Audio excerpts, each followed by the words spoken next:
口气带你了解世界10大史诗级神剧，错过任何一部，你对尺度2字的认知都还停留在婴儿水平。第10名 The Tudors 都铎王朝，亨利8世的枕边杀戮，用华丽丝绒包裹起最肮脏的政治交易。这部剧将宫廷欲望推向极致，堪称英伦权谋剧当之无愧的开山鼻祖。第9名 Versailles 凡尔赛，太阳王路易14的骄奢淫逸，法兰西宫廷的美学暴力，他把权谋算计死死包裹在令人窒息的奢华滤镜之下。第8名 The Borgias 波吉亚家族，教廷阴影下的至暗时刻，将宗教信仰异化为家族扩张的血腥工具。这不仅是教皇权力的温床，更用暴力与鸩毒锻造出波吉亚最为致命的文章。第7名 Outlander 古战场传奇，榜单中唯一的极致浪漫与极致残忍的杂交体。在苏格兰高地的凛冽风中，时间穿越不再是噱头，而是历史车轮碾压血肉的宿命悲剧。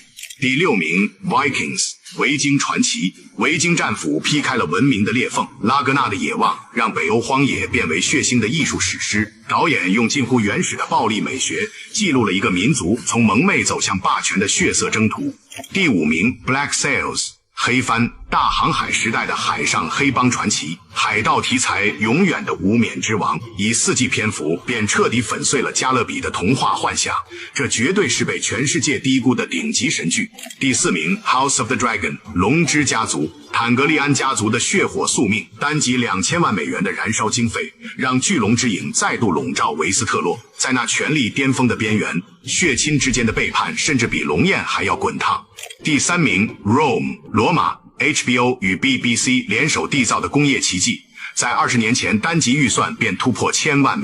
虽因造价高昂惨遭腰斩，却意外成就了荧幕绝响。它重塑了那个让全世界站立的帝国心脏，其权谋深度与历史还原至今仍是不可逾越的标杆。第2名 Game of Thrones 权力的游戏，狂揽59座艾美奖，横扫全球170个国家收视。它不仅常年霸榜 BitTorrent 年度盗版榜首，更是人类史上流传最广的剧集。可惜最终季的黑客入侵刺穿了权力的神话，让曾经草蛇灰线的伏笔在第8季沦为逻辑崩坏的笑柄。第1名 Spartacus Blood and Sand 斯巴达克斯，这剧是 Stars 电台的亲爹，也是无数人的启蒙神作。它剥离了文明的虚伪伪装，用最原始的愤怒撕碎了罗马的傲慢，更以前所未有的尺度与纯粹的荷尔蒙重新定义了 R 级剧集的极限，真可谓空前绝后，再难超越。我是酷猫，点个关注，提前入股，做一个清醒的看戏人。